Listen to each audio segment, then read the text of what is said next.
समाजवादी आंदोलन और समाजवादियों का एक अलग इतिहास रहा इस देश में।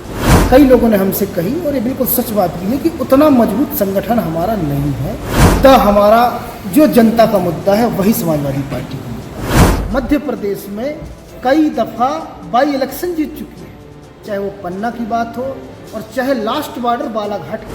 केवल हाँ नहीं करना चाहिए, राजनीति में अपनी गलतियों को भी एक्सेप्ट करना चाहिए। अच्छा कुशल नेता या अच्छी कुशल पार्टी यही है जो राजनीति में अपनी गलतियों को एनालिसिस करे। मध्य प्रदेश में हमारे बगैर सरकार कांग्रेस की नहीं है। समाजवादी पार्टी के छात्र सभा के निवर्तमान राष्ट्रीय उपाध्यक्ष हमारे साथ मौजूद हैं। इनसे हम पूछेंगे कि किन मुद्दों को लेकर ये जनता के बीच जा रहे हैं और मध्य प्रदेश में कितनी सीटों का ये आकलन कर रहे हैं। जी, आपका शुभ नाम? मेरा नाम इंजीनियर यदुवंत सिंह यादव। यदुवंत जी, आप छतरपुर में आए हुए हैं। मध्य प्रदेश में छतरपुर की जो सीटें हैं, 6 विधानसभाएं हैं, यहाँ पर किस प्रकार से प्रत्याशी उतारेंगे, क्या आपके मुद्दे रहेंगे? मुद्दा तो समाजवादी पार्टी का और विपक्ष का सार्वजनिक बात है छतरपुर जिले की। तो छतरपुर जो जिला है, बुंदेलखंड, ये समाजवादियों की पुरानी धरती है और बहुत मजबूत समाजवादी आंदोलन बुंदेलखंड से उठा है समाजवादी। अभी वर्तमान में राष्ट्रीय अध्यक्ष जी भी 2 दिन पहले आए हुए थे। रीवा में उन्होंने रैली की, एक बड़ी जनसभा थी, और फिर कार्यकर्ता भेंट की उन्होंने खजुराहो। सभी कार्यकर्ताओं से राष्ट्रीय अध्यक्ष जी की 1-to-1 चर्चा हुई। मैं फिर से दोहराना चाहूँगा, सभी कार्यकर्ताओं से, नेताओं से, खासकर कार्यकर्ताओं से राष्ट्रीय अध्यक्ष जी ने 1-to-1 चर्चा की। उसमें हम लोग भी शामिल हैं। समाजवादी पार्टी ने एक पहली लिस्ट जारी कर दी। उसमें जो राजनगर विधानसभा है वहाँ से बबलू पटेल, उनको टिकट घोषित कर दिया गया है। बात है कि स्ट्रेटजी क्या है या हमारे मुद्दे क्या हैं।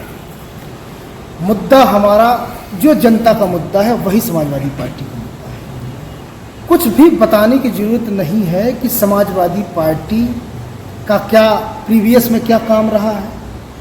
ये बात कई लोगों ने हमसे कही, और ये बिल्कुल सच बात भी है, कि उतना मजबूत संगठन हमारा नहीं है और हमारे पास उतनी संख्या नहीं है। तो मैं एक बात कह देना, कि कई लोगों ने मुझसे पूछा तो मैं उसका एक जवाब दे रहा हूँ कि संख्या भले ही हमारी ज़्यादा नहीं है, समाजवादी आंदोलन और समाजवादियों का एक अलग इतिहास रहा इस देश में, कि समाजवादी लोग कम संख्या में होते हैं लेकिन उनका विचार बहुत बड़ा होता है, उनकी ताकत बहुत बड़ी होती है।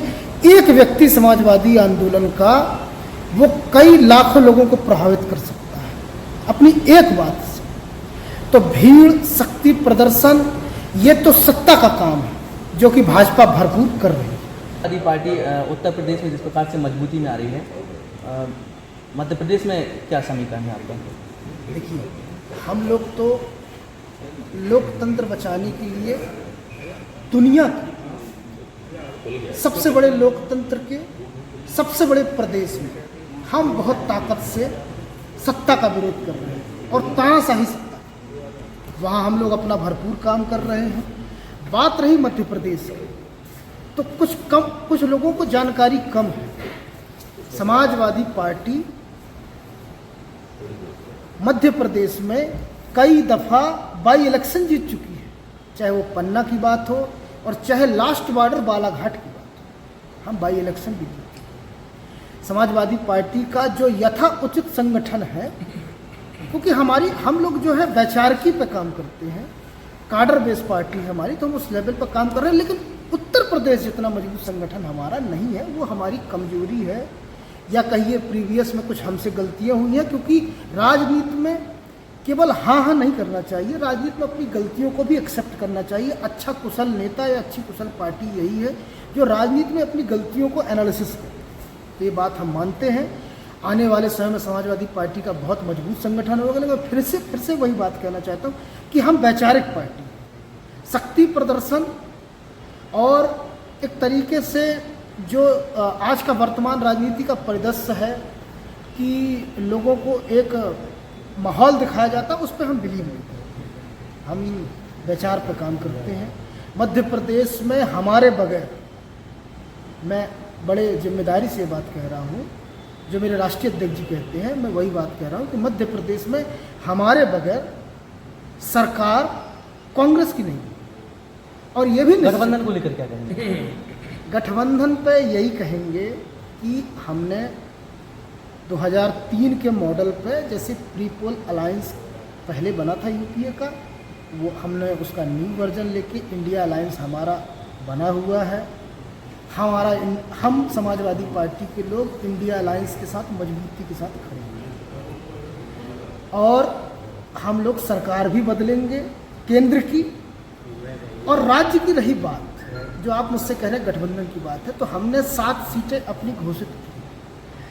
अब ये फैसला केंद्रीय नेतृत्व का है कि उनके और हमारे केंद्रीय नेतृत्व, हमारे राष्ट्रीय अध्यक्ष जी, उनके राष्ट्रीय अध्यक्ष जी, उनके नेता, बड़े नेता, हमारे बड़े नेता, इनमें आपस में क्या बात होती है, क्या म्यूचुअल अंडरस्टैंडिंग होती है, फिर उसको अभी आपके राष्ट्रीय अध्यक्ष जी खजुराहो में आए हुए थे, वहाँ पर कई लोगों के संपर्क हुए, भाजपा लोगों के भी संपर्क हुए, कांग्रेस लोगों को, क्योंकि कई लोग ऐसे होंगे जो नाराज़ होंगे पार्टियों से, तो क्या उन्हें पार्टी मौका देगी?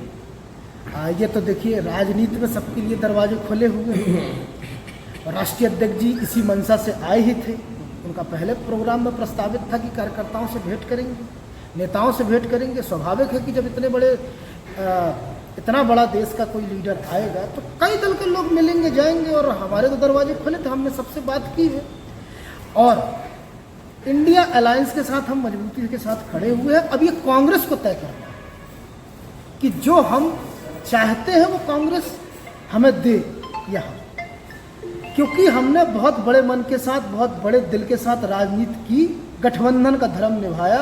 चाहे वो 2017 की बात हो, हमने 100 सीटें दी थी कांग्रेस को, फिर चाहे हमने 2019 में जो 10 सांसद मायावती जी के थे वो समाजवादी पार्टी की वजह से हैं। आज उनकी स्थिति 1 सीट 1 विधायक है, वो भी विधायक उमाशंकर सिंह रसड़ा के हैं, बलिया के, वो अपने दम पे। तो जैसे पूर्व में देखा जाए तो बिजावर में बबलू शुक्ला जी भी साइकिल से ही चुनाव हाँ, वो लड़े हुए विधायक थे, बने, और साथ में नाती राजा भी शायद चुनाव लड़े हुए थे। और नाती राजा भी हमारी पार्टी से प्रीवियस में विधायक थे। अभी वर्तमान में जो विधायक बबलू शुक्ला जी हैं, हालांकि वो बीजेपी में चले गए हैं, लेकिन समाजवादी पार्टी, क्योंकि समाजवादी पार्टी का मजबूत जनाधार है, इसलिए विधायक बने। तो अब वो चले गए, तो क्योंकि उनकी वैचारिक स्थिति अच्छी नहीं है, वो सत्ता के साथ रहना चाहते हैं, उनके व्यवसाय हैं, तो वो सत्ता के साथ चले गए। लास्ट सवाल है आपसे कि पार्टी पहले जो आपके पदाधिकारी हैं जो पूर्व में काम कर रहे हैं उनको मौका देगी कि जो अभी नए लोग संपर्क में आ रहे हैं उनको भी शायद मौका दे सकती है? पार्टी ने तय कर लिया है। अभी जो 7 सीटें आपको हम बताएं, 7 सीटें, उसमें सभी कार्यकर्ता ही हैं।